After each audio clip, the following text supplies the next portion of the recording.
వి gold trusted gold buyers తాకట్టులో ఉన్న బంగారాన్ని విడిపించి ఈ రోజు ఉన్న మార్కెట్ ధరకే కొనబడును. మరిన్ని వివరాలకు సంప్రదించండి 77107720. గత ఎన్నికల్లో జనసేన నుంచి వైసీపీకి వచ్చి ప్రస్తుతం వైసీపీ పార్టీలో కొనసాగుతున్న చేగుండి సూర్యప్రకాష్ ఉన్నారు. ఆయనతో మాట్లాడదాం తాజా రాజకీయ అంశాలపై. సార్, మీరు అప్పట్లో జనసేన నుంచి వైసీపీకి వచ్చారు. అప్పటి నుంచి కూడా చాలా సైలెంట్గా ఉన్నారు. ఏదో కీలక పాత్ర పోషిస్తారనుకుంటే ఏంటి, ఎందుకు సైలెంట్గా ఉన్నారనుకోవాలి? ముందుగా ఆర్టీవీ ప్రేక్షకులందరికీ కూడా నా నమస్కారాలు. నేను 1983 నుంచి కూడా రాజకీయాల్లో ఉన్నాను. అప్పట్లో మా నాన్నగారు తెలుగుదేశం పార్టీలో 2 సార్లు నరసాప నుంచి నెగ్గటం, మంత్రిగా చేయటం, తర్వాత 88 నుంచి కూడా కాంగ్రెస్ పార్టీలో ఆయన రాజకీయాల్లో ఉండటం, తర్వాత బీజేపీ రావటం, ప్రజారాజ్యం రావడం, అన్నీ కూడా మా నాన్నగారి యొక్క రాజకీయ ప్రస్థానం. ఆయన యొక్క ప్రస్థానంలో వారితో పాటు 83 నుంచి కూడా నేను సుదీర్ఘంగా ఈ రాజకీయాల్లో నేను ఉండటం జరిగింది.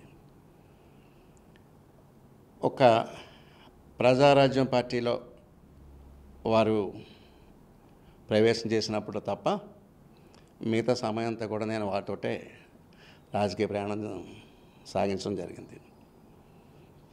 నేను ఈ జనసేన పార్టీలో జాయిన్ అవ్వకముందు 3.5 సంవత్సరాలు బీజేపీలో కూడా పనిచేశాను.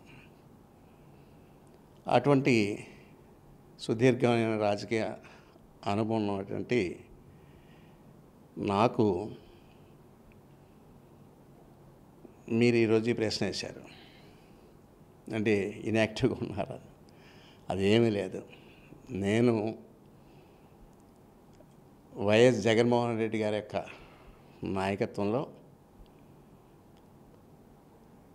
నేను ఈ రోజుకి కూడా ఆ పార్టీలోనే ఒక చిత్తశుద్ధితో నేను పనిచేస్తాను. వారి మీద ఉన్నటువంటి ఎంతో నమ్మకంతో. నాకు జగన్మోహన్ రెడ్డి గారు ఎంతో ఆప్యాయంగా పిలిచి ఎలక్షన్స్కి ఒక 2 నెలల ముందు వారి పార్టీలోకి సాదరంగా స్వాగతించారు, ఆహ్వానించారు. వారి అడుగుజాడల్లో సంపూర్ణంగా ఆ పార్టీ కోసం నేను ఎప్పుడు కూడా కృషి చేస్తూనే ఉంటానని చెప్పేసి ఈ సందర్భంగా మీకు తెలియజేస్తున్నాను. అంటే కూటమి ప్రభుత్వం అధికారంలోకి వచ్చిన తర్వాత రెడ్ బుక్ అని చెప్పి చాలా వరకు కూడా రాజ్యాంగం నడుస్తుందని మీ వైసీపీ నాయకులు చెప్తున్నారు. చాలామంది కూడా అరెస్టులు అయ్యారు. ప్రస్తుతం మిథున్ రెడ్డి కూడా సెంట్రల్ జైల్లో ఉన్నారు. అంటే ఇది ఏ విధంగా చూడాలి? నిజంగానే రెడ్ బుక్ రాజ్యాంగం అనేది రాష్ట్రంలో నడుస్తుంది అనుకోవాలి? నేను రాజకీయం ప్రవేశం చేసిన రోజు నుంచి కూడా ఎంతోమంది ముఖ్యమంత్రులను చూశాను, వారి పరిపాలన చూశాను.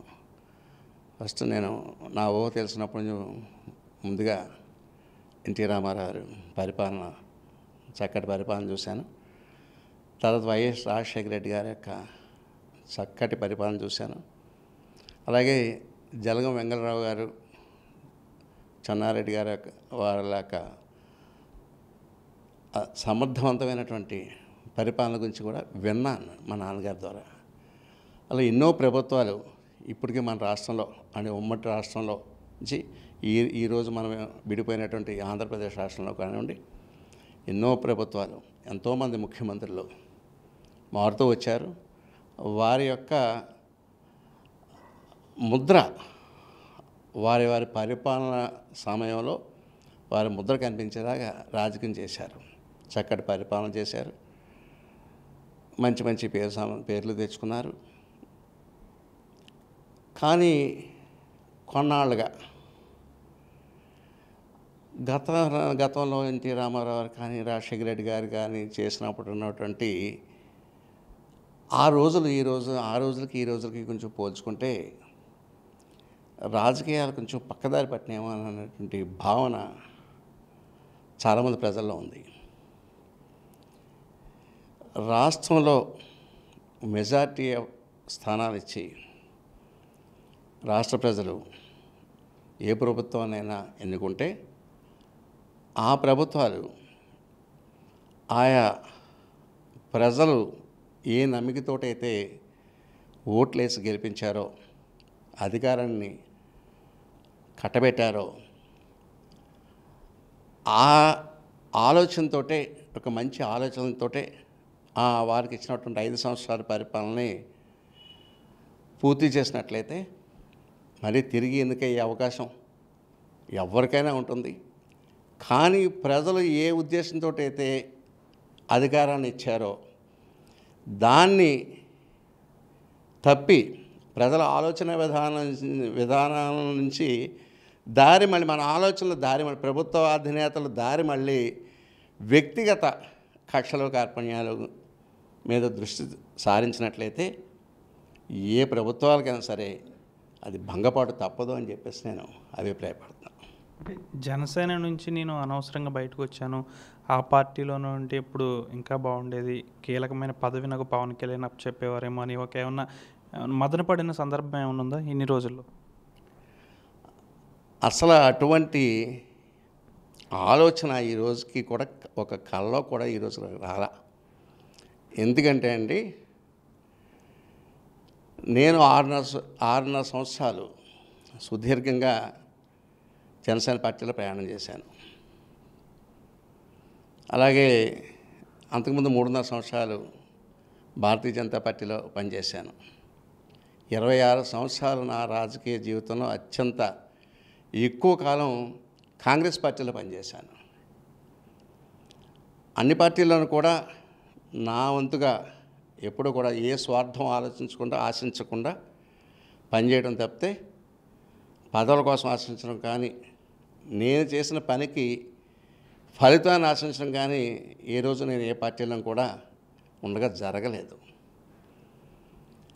ఇంత సుదీర్ఘ రాజకీయ ప్రయాణం చేసిన నేను ఒక పార్టీలో నుంచి బయటకు వచ్చేసిన తర్వాత ఆ పార్టీలో ఉండుంటే బాగుండేది అన్న అభిప్రాయం నాకు వస్తుందని మీరు ఎందుకు అనుకున్నారు? అసలు నేను ముందే చెప్పాను, ఏ పదవులు ఆశించను అని. అధికారమే పరమావధిగా భావించే వ్యక్తులైతే అటువంటి అభిప్రాయం వారికి వచ్చినేమో, కానీ నేను అధికారాన్ని ఈ రోజు కూడా ఎక్కువగా అధికారమే కావాలని దృక్పథంతో పనిచేసిన వ్యక్తిని అయితే నేను కాదు. నాకు కావలసింది నా గౌరవం, నా ఆత్మాభిమానం. ఈ రెండు లేని చోట ఒక్క క్షణం కూడా ఎక్కడ కూడా నేను నిలబడలేను. అటువంటి పరిస్థితి నుంచి నేను బయటకు వచ్చాను తప్ప ఏదో మళ్ళీ ఈ ప్రభుత్వం అధికారం వస్తుంది, దాంట్లో నాకు ఏదో కార్పొరేషన్ చైర్మన్లో ఇంకోటో వచ్చునేమో, మిస్ అయ్యానేమో అన్న ఆలోచన ఆ రోజే కాదు, ఈ రోజే కాదు, ఏ రోజుకి కూడా రాదు. నేను ఇప్పుడు చాలా హ్యాపీగా ఉన్నాను. సార్, చివరిగా త్వరలోనే జమిలీ ఎన్నికలు అంటున్నారు. ఒకవేళ జమిలీ ఎన్నికలు రాకపోయినా 2029లో అలాగే ఎన్నికలు వస్తాయి. అంటే వచ్చే ఎన్నికల్లో చేగుండి సూర్యప్రకాష్ ఎమ్మెల్యేగానా ఎంపీగానా పోటీ చేసేది?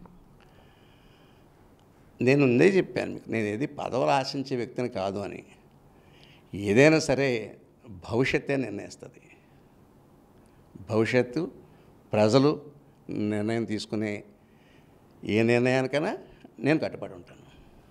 తాను వైసీపీలోనే ఉన్నాను, పూర్తి స్థాయిలో కూడా జగన్మోహన్ రెడ్డి అడుగు జాడలోనే నడుస్తానంటున్నారు చేగుండి సూర్యప్రకాష్. వచ్చే ఎన్నికలు ఎమ్మెల్యేగా పోటీ చేస్తానా, ఎంపీగా పోటీ చేస్తాననేది తన అధినాయకుడి ఇష్టం.